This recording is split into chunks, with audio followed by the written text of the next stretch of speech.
FM News Talk 97.1. On-demand audio. Obviously horrific as it is when mortars are being fired on civilians and people are being indiscriminately killed.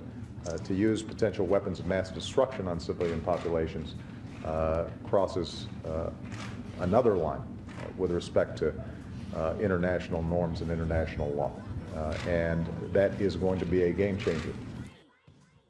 Yes, whether or not weapons of mass destruction were used, and there are a lot of people who are really pushing, it seems, for involvement of some sort in Syria. Saxby Chambliss has said that, well, we don't necessarily need to put boots on the ground, but we need to enable their neighbors and we enact a no-fly zone. John McCain has said as much. Claire McCaskill earlier, we played that audio where she discussed the need to put boots on the ground. And so this is essentially the United States getting involved in yet another front. Is this something that is going to happen?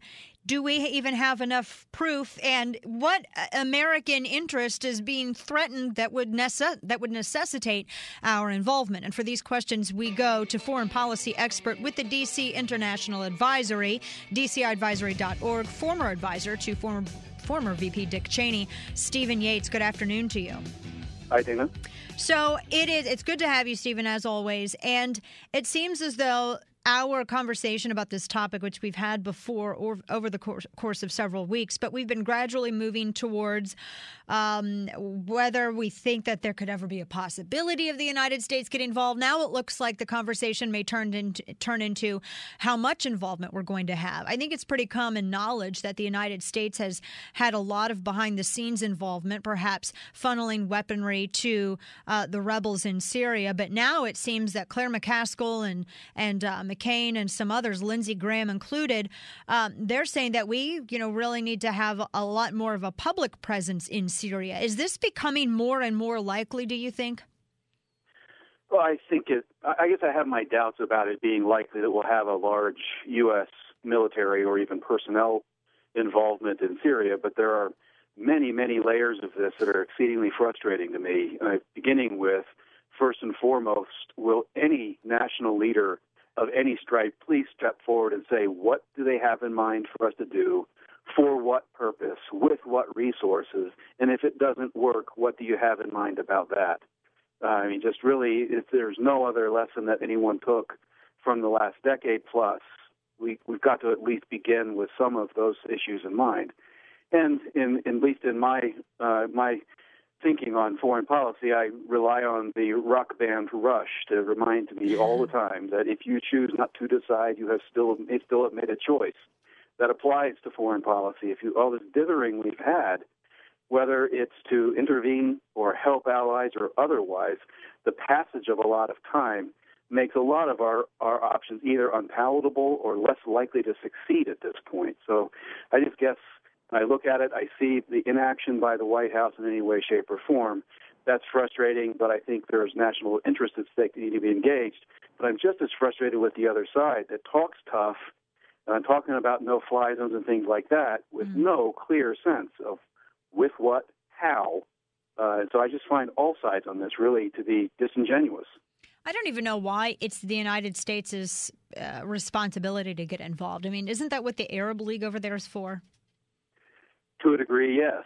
I don't have a problem with the United States being involved if we had, as they'd say, actionable intelligence that some of these dangerous materials were going to be moved out of the borders of Syria. And I do have a problem with large numbers of civilians being killed and failing to act on that, but we fail to act on that in a lot of other places.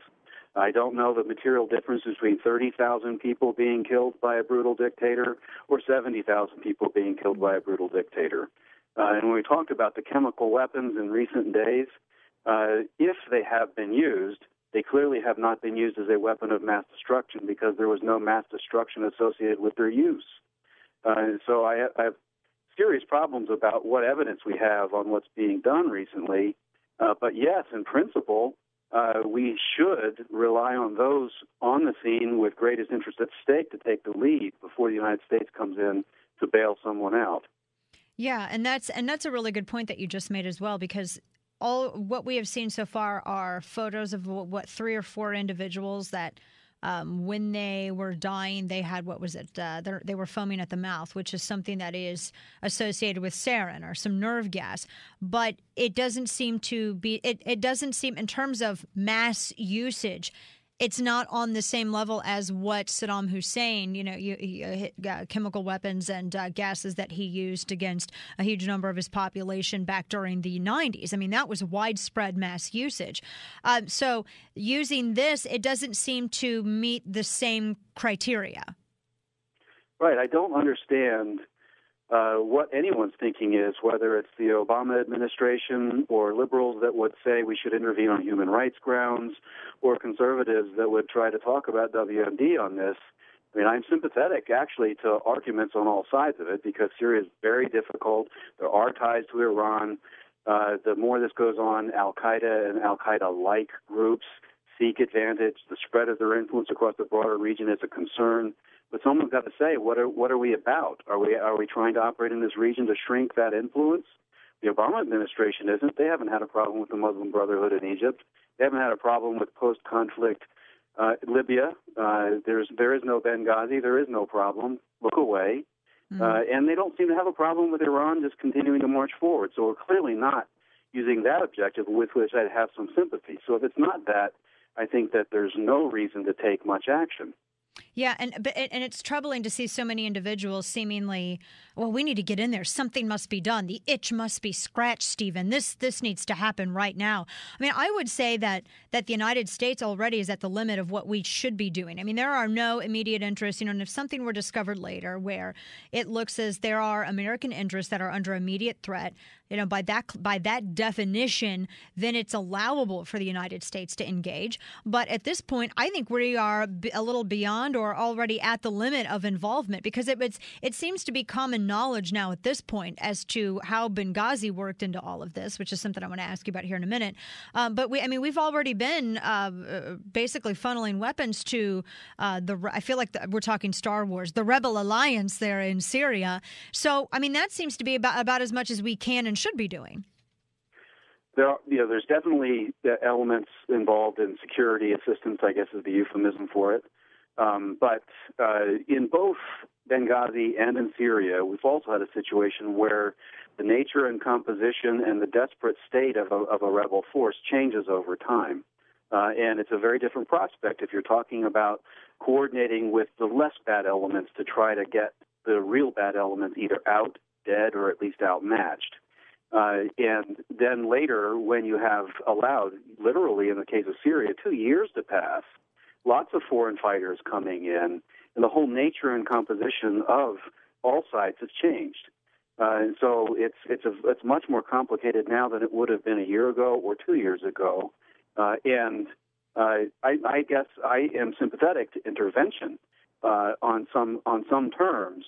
But getting it done right is much more important than any notion of, hey, something has to be done. Something has to be done about our economy. Something has to be done about Iran. Something has to be done about a lot of things. But getting it right is very important. Yeah, absolutely. And of course, just a last quick question, the Benghazi new hearings, Representative Trey Gowdy said that there will be explosive new hearings on these Benghazi attacks. And for the first time, they may actually incorporate testimony from eyewitnesses to these attacks. This seems to be just at this point completely gone ignored by the administration. But do you think that the 34 eyewitnesses that saw this, is this going to move the needle very much in terms of getting a little bit more done about this catastrophe? I hope it does. But we've spoken a number of times about the Benghazi situation, and I worry that the administration's strategy essentially works, where they ignore rollout time, and just after a while, the passive aggression of their approach helps them sort of get beyond this. But I think it's the duty and obligation of our congressional representatives to hold the hearings, to press more questions, to get more evidence out, because as all of us saw at the time as it was unfolding, and anyone with any experience on the inside knew, the narrative the White House was giving didn't add up, and that there were major policy and security problems there. Yeah. Oh, gosh. Well, I hope that this doesn't become it looks as though this is becoming Obama's Rwanda situation in a way. Is that a fair comparison, by the way? It's fair, I guess, in the sense of you have mounting humanitarian casualties, and the lack of effective action is direct contributor to the problem. But Rwanda, in many, many people's calculation, is very far from any kind of a global threat. Right. And very far from a direct threat to the United States. Yeah. Well, Stephen Yates, D.C. International Advisory, DCAdvisory.org. Always a pleasure, Stephen. Thank you so much for your time. Thank you, Dana. All right, take care.